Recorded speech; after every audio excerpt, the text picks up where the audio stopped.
Hello दोस्तों, जय श्री राम। आप सबका मेरे YouTube चैनल इग्निशन क्लासेस बिंदु में स्वागत है। तो आज की इसी प्रोग्रामिंग सीरीज की इस वीडियो में हम बात करेंगे कि हम व्हाइल लूप की मदद से some product of n numbers कैसे निकालेंगे। मींस अगर आपको कोई भी फर्स्ट नंबर और लास्ट नंबर दिया जाए और बोला जाए कि फर्स्ट से लेकर लास्ट नंबर के जितने भी नंबर्स हैं उन सबको आपस में प्रोडक्ट करके बताइए कि कितना आता है, तो उस प्रोग्राम को आप कैसे एग्जीक्यूट करेंगे, कैसे बनाएंगे, मैं आज आपको उसके बारे में बताने वाला हूँ। मींस आज का हमारा ऑब्जेक्ट है क्या कि write a program to print the product of n natural numbers. n natural number के प्रोडक्ट का प्रोग्राम हम बनाने वाले हैं। इससे पहले वीडियो में मैंने आपको समझाया कि हम व्हाइल लूप की मदद से सम ऑफ n नंबर का प्रोग्राम कैसे बनाएंगे, n नेचुरल नंबर्स का, जिसमें मैंने आपको सिखाया था कि आप कोई भी आपके पास फर्स्ट नंबर है और लास्ट नंबर है, तो उन फर्स्ट से लेकर लास्ट नंबर तक जितने भी नंबर हैं उनका सम आप कैसे करेंगे। अगर आपने मेरी अभी तक व्हाइल लूप की सम ऑफ n नेचुरल नंबर की वीडियो नहीं देखी है तो आप वीडियो को जरूर देखना, लिंक जो है डिस्क्रिप्शन में प्लेस किया गया है। साथ ही जो भी मेरे चैनल पर अभी नया है वो व्हाइल लूप, दो व्हाइल लूप की वीडियो जरूर देखना, ताकि आपको यह पता चले कि हमारे पास लूप भी कितने तरीके के होते हैं। स्टार्ट करते हैं और बात करते हैं कि हम व्हाइल लूप की मदद से n नेचुरल नंबर का प्रोडक्ट कैसे निकालते हैं। ठीक है, तो सबसे पहले हम क्या करते हैं, प्रोग्राम लिख लेते हैं। क्या header file has include stdio.h, stdio.h, उसके बाद हैज इंक्लूड conio.h, देन उसके बाद क्या आता है void main, उसके बाद int i n, और हम ले लेते हैं एक variable s is equal to 1, s is equal to 1। ठीक है बच्चों, मैं जरा प्रोग्राम लिख लेता हूं आपके सामने, उसके बाद हम इसको क्या करेंगे, रन कराएंगे। तो enter the first and last number. ठीक है, उसके बाद हम लिखेंगे scan f %d and %i and %n। Then हम कंडीशन यूज, क्योंकि कौन से लूप से बना रहे हैं प्रोग्राम, हम व्हाइल लूप से बना रहे हैं, तो इसलिए हमने लिखा व्हाइल और लिखेंगे i जो है क्या लेस देन है n से। अगर ऐसा होगा तो हम लूप में एंटर करेंगे और यहाँ लिख देंगे s is equal to s into I और i is equal to i plus 1। Loop बंद हो जाएगा। उसके बाद हम क्या करेंगे, प्रिंट करेंगे, किसको प्रिंट करेंगे, %d, किसको, s को, और यहाँ पे हम क्या लिख देंगे, गेट ch प्रोग्राम क्लोज। ठीक है, तो ये एक छोटा सा प्रोग्राम रेडी हो चुका है, किसके लिए, n नेचुरल नंबर के लिए। अब बच्चों ये प्रोग्राम तो मैंने बना दिया है, अब बात करते हैं कि प्रोग्राम कैसे बनाया है, क्यों बनाया है। क्योंकि मुझे तो ऑब्जेक्ट देखते ही पता चल गया था मुझे क्या करना है, लेकिन आप कैसे उसको फाइंड आउट करेंगे उसके बारे में बात करते हैं। तो जब भी हमारे पास कोई ऑब्जेक्ट आता है, हमारे पे क्वेश्चन आता है, तो पहले हम उस क्वेश्चन से क्या निकालते हैं, तीन चीजें निकालनी होती है। क्या कि सबसे पहले देखते हैं कि हमें इनपुट क्या करना है, देन हम देखते हैं कि हमें कैलकुलेशन क्या करनी है, और देन हम उसके बाद क्या देखते हैं, आउटपुट। अगर आपने किसी भी ऑब्जेक्ट से, किसी भी क्वेश्चन से ये तीन चीजें निकालनी सीख ली हैं, तो आप एक प्रोग्राम बनाने के लिए रेडी हो, आप प्रोग्राम बना सकते हैं। ठीक है, कैसे फाइंड आउट करते हैं, इनपुट का मतलब ये होता है कि हम ये देखेंगे कि जो भी हमसे काम करवाने के लिए क्वेश्चन दिया गया है, या जो भी क्वेश्चन हमें दिया गया है, उस क्वेश्चन को पूरा करने के लिए हमें क्या क्या इनपुट देनी होंगी। जैसे अगर मैं इसमें देखूं तो उसने कहा था प्रोडक्ट करनी है n नेचुरल नंबर्स की, तो n नेचुरल नंबर्स की कही है, उसने नंबर तो हमें नहीं बताए ना। अब बच्चों अगर मैं आपसे कहूं कि आपको 2 नंबर की प्रोडक्ट करनी है या 5 नंबर का प्रोडक्ट करना है, तो क्या आप ऐसे ही कर दोगे? नहीं, मुझे नंबर देने पड़ेंगे ना आपको 5। तो मुझे आपको first number, second number, third number, fourth number, 5 number, मुझे 5 नंबर आपको बताने पड़ेंगे, तभी तो आप उनकी मल्टीप्लाई करके मुझे दोगे, प्रोडक्ट करके दोगे। वही चीज सेम किस यहाँ पे है, उन्हें n नेचुरल नंबर कहा है, तो आपको क्या होगा, आपको बताना होगा ना कि फर्स्ट नंबर क्या है और लास्ट नंबर क्या है। आपने फर्स्ट और लास्ट नंबर बता दिए, और क्योंकि नेचुरल नंबर है तो नेचुरल नंबर क्या होते हैं, एक तरीके से हमारे एक के बाद एक नंबर आते हैं, तो हम क्रम में होते हैं एक तरीके से। तो मैं क्या कर दूंगा कि अगर मुझे फर्स्ट नंबर पता चल गया है और लास्ट नंबर पता चल गया, तो मैं उन सबके नंबर, उनके बीच में जितने भी नंबर है उन सबका क्या कर सकता हूँ, प्रोडक्ट कर सकता हूँ।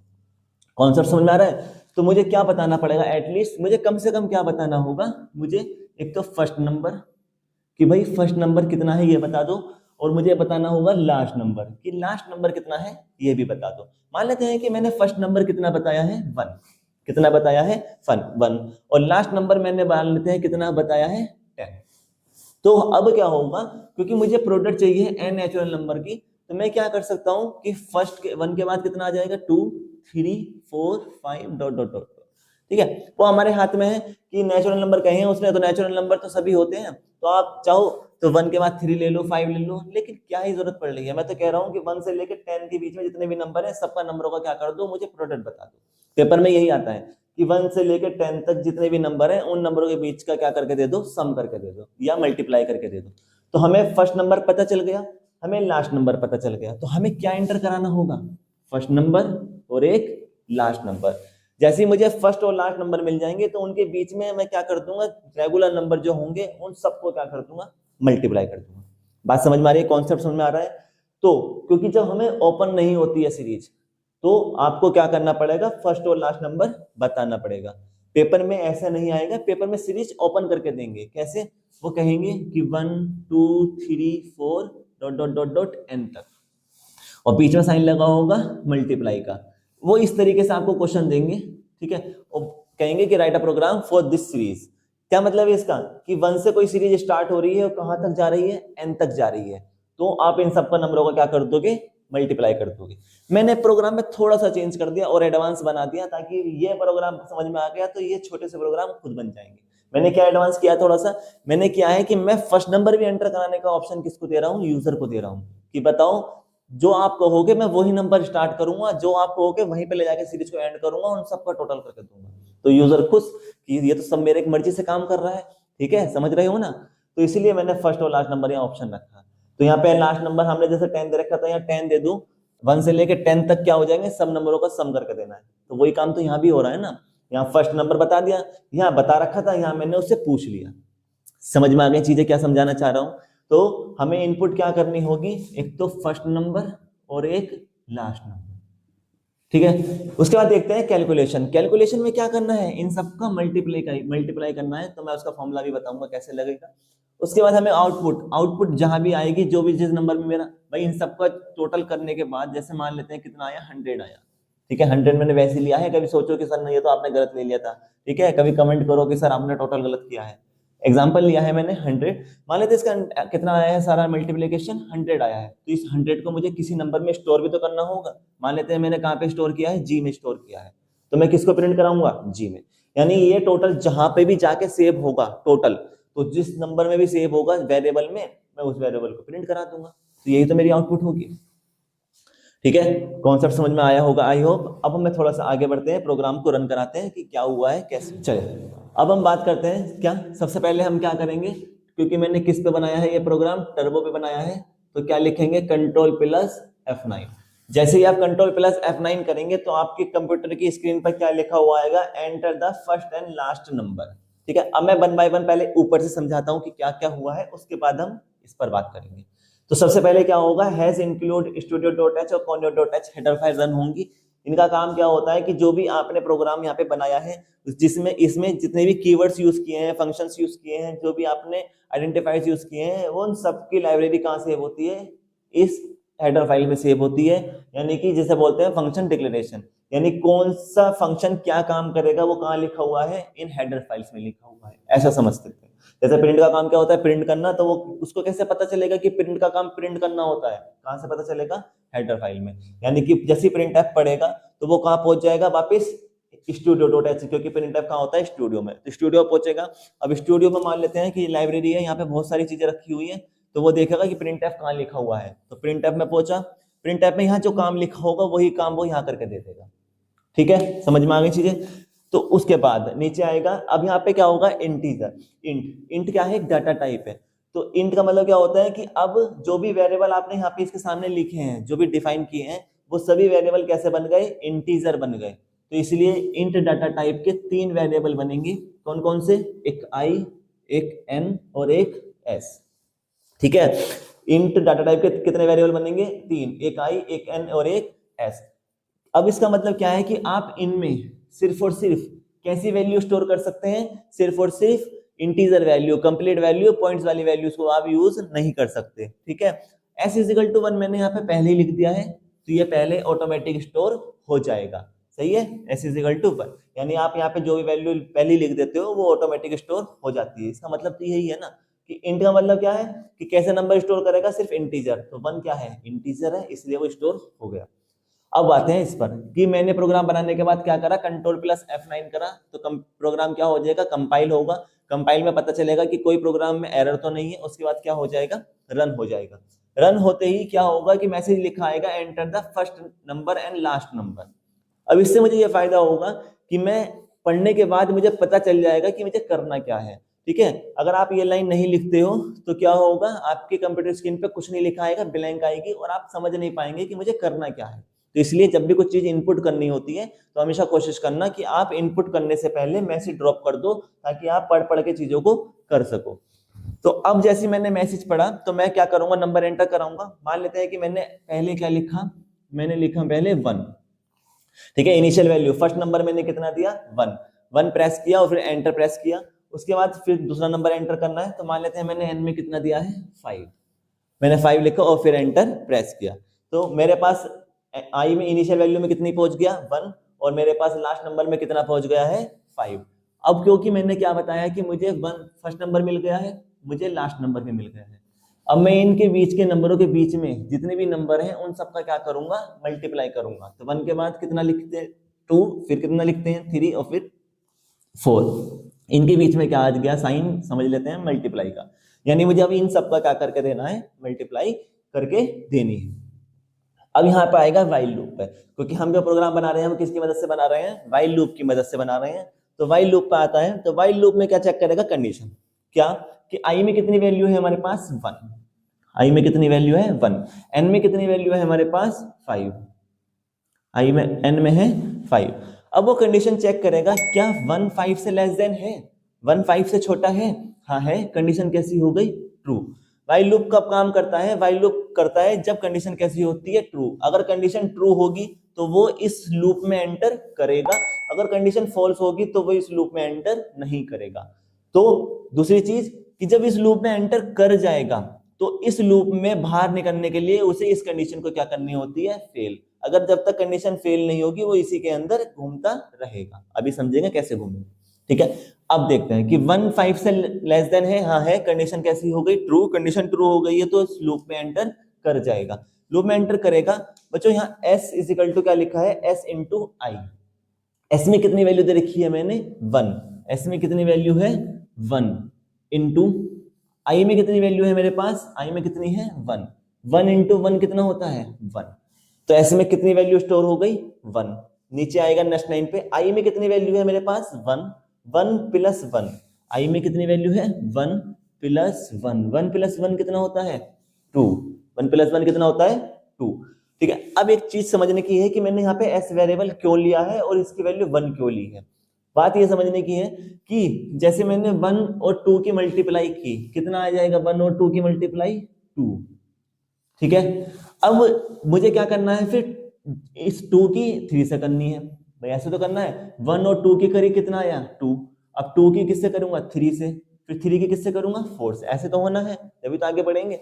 अब बच्चों मैंने 1 और 2 की तो कर ली, कितना आया है ये, मान लो इन दोनों की है। अब इन दोनों की मल्टीप्लाई कर लेता हूं, तो 3 और 4 की कितनी आ जाएगी, 3 4 जा 12।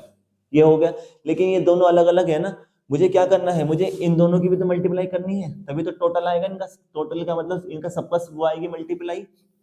तो मुझे क्या करना होगा कि जो पहली वाली वैल्यू है उसे कहीं पर रोक के रखना पड़ेगा, तभी तो मैं उसको इस्तेमाल कर सकता हूँ। इसलिए मैं क्या कर लेता हूँ कि इसको मैंने कहाँ पे स्टोर कर लिया, एस में। एस में स्टोर कर लिया, तो एस में कितना हो गया मेरे पास, मान लेते हैं 2 हो गया।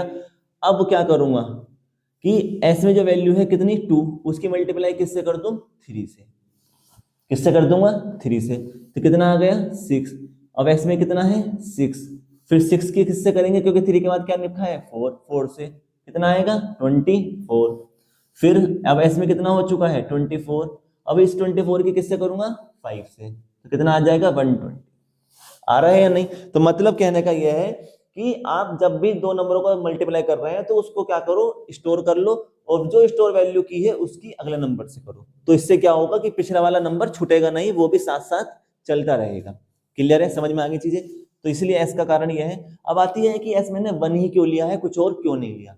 देखो बच्चों, दो ही चीज होती है। मैंने आपको लास्ट वीडियो में बताया था जब मैंने सम का प्रोग्राम कराया था कि लास्ट सम जब भी हम नंबरों के बीच को सम करते हैं, मान लो हमें कोई नंबर दिए गए हैं, अगर उनका हमें सम करना है तो हम हमेशा यूज करते हैं जीरो।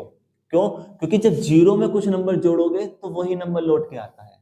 ठीक है, अगर मान लेते हैं कि मैंने यहाँ जीरो ले लेके वन ले लिया और वन में कुछ नंबर जोड़ूंगा तो नंबर क्या हो जाता है, बदल जाता है। जैसे यहाँ इनिशियल वैल्यू कितना है, वन, कितनी है इनिशियल वैल्यू, वन, और मैंने एस में मान लेते हैं जीरो ना लेके कितना ले लिया, वन, तो क्या वन प्लस वन कितना हो गया, टू। इनिशियल वैल्यू कितनी बन गई, टू, थी कितनी, वन, चेंज हो गई ना।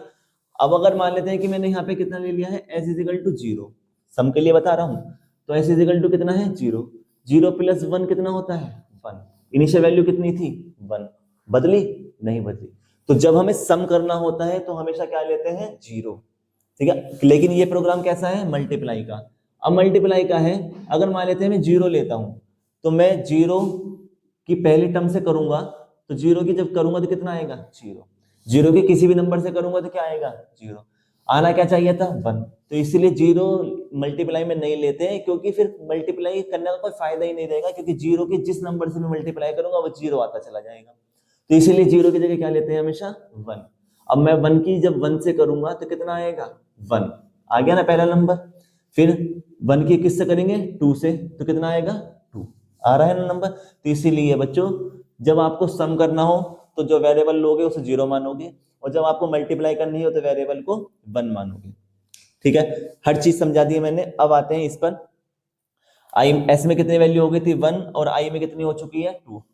अब क्या होगा कि वो इस लूप के अंदर है, कहां पर है, इस लूप के अंदर। इस लूप से बाहर निकलने के लिए, यानी जब कर्ली ब्रैकेट शुरू हो रहा है और जहां पे खत्म हो रहा है, इस लूप से बाहर निकलने के लिए उसे ये कंडीशन फॉल्स करनी है। जब तक ये कंडीशन फॉल्स नहीं होगी वो इसी के अंदर घूमता रहेगा। ठीक है, कभी भी नहीं निकलेगा बाहर जब तक कंडीशन फॉल्स ना हो जाए। तो अब वो वापस यहां से कहां पहुंच जाएगा, ऊपर।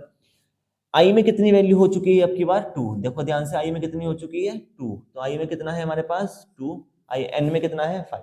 क्या टू फाइव से लेस देन है, हाँ है। कंडीशन कैसी हो गई, ट्रू, कंडीशन ट्रू हो गई है। फिर अंदर एंटर करेंगे और यहाँ पे एस में कितनी वैल्यू है अब की बार, वन, एस में कितनी है, वन, तो एस की जगह तो वन आ गया, इनटू आई में कितनी वैल्यू है, टू, आई में कितनी है, टू, तो वन इंटू टू कितना होता है, टू। ठीक है, नेक्स्ट लाइन पाएंगे, आई में कितनी वैल्यू है अब की बार, टू, यहाँ था ना two plus one, two plus one कितना हो जाता है, टू प्लस वन हो जाता है थ्री। फिर से ऊपर आएगा नेक्स्ट लाइन पे बाहर निकलने के लिए लूप से। अब आई में कितना है हमारे पास, थ्री, क्या थ्री फाइव से लेस देन है, हाँ है, कंडीशन टू हो गई है। फिर एंटर करेंगे, एस में कितनी वैल्यू है आपकी बार, टू, एस में कितनी है, टू, और आई में कितना है हमारे पास, यहां से नीचे से दिखेंगे थ्री, टू इंटू थ्री कितना होता है, सिक्स। फिर नेक्स्ट लाइन पे आएगा, आई कितना है आपकी बार, थ्री, थ्री प्लस वन कितने होते हैं, फोर। ओके, फिर ऊपर आएंगे कंडीशन फॉल्स करने के लिए, आई में कितना है आपकी बार, फोर, क्या फोर फाइव से लेस देन है, हाँ है। नीचे आएंगे लूप में एंटर करेंगे, एस में कितनी वैल्यू है, एस में है हमारे पास कितनी, सिक्स, और आई में कितनी है वैल्यू हमारे पास, फोर। कहां से पता चल रही है, नीचे से। सिक्स इंटू फोर कितने होते हैं, 24। ठीक है, फिर नीचे आएंगे, एस आई में कितनी वैल्यू है हमारे पास, फोर, फोर प्लस वन कितने होते हैं, five, four plus one five. फिर ऊपर आएंगे, अब यहाँ पे चेक करेंगे, आई में कितनी वैल्यू हो चुकी है, फाइव, क्या फाइव फाइव से लेस देन है, नहीं, फाइव फाइव से लेस देन नहीं है, छोटा नहीं है, फाइव फाइव के बराबर है। तो फाइव फाइव से लेस देन नहीं है, इसका मतलब कैसी हो गई कंडीशन, फॉल्स। फाइव फाइव से लेस देन नहीं है, लेस देन नहीं है तो कैसी हो गई, कंडीशन फॉल्स हो गई है। अभी बताया था मैंने कि जैसे ही कंडीशन फॉल्स होगी अब वो इस लूप को छोड़कर कहाँ आ जाएगा, वापस प्रिंट पे, यानी अब डायरेक्ट कहाँ पहुंचेगा, यहाँ से यहाँ। अगर कंडीशन ट्रू होती तो यहाँ से कहाँ पहुंचता, लूप में एंटर करता, अंदर पहुंचता, लेकिन कंडीशन फॉल्स हो गई है तो लूप से छोड़ के कहाँ पहुंचेगा, डायरेक्ट नेक्स्ट लाइन पे। लेकिन अभी मैंने बताया था कि मुझे क्या करना है, वन से लेके फाइव तक जितने नंबर हैं उन सबका मल्टीप्लिकेशन करना है। लेकिन यहाँ तो वन से लेके कहाँ तक मल्टीप्लाई हुई है, सिर्फ फोर तक। ध्यान से देखो, कहाँ तक, फोर तक। होनी कहाँ तक चाहिए थी, फाइव तक। क्यों, क्योंकि फाइव फाइव से छोटा नहीं है, इसका मतलब ये फाइव नंबर छूट गया। तो यहाँ हम ध्यान रखेंगे कि अगर हमसे पूछा जा रहा है कि जो लास्ट नंबर है अगर वहां तक चाहिए है तो हम इस प्रोग्राम में क्या करेंगे, थोड़ा सा करेक्शन और यहाँ लगाएंगे इक्वल टू का साइन।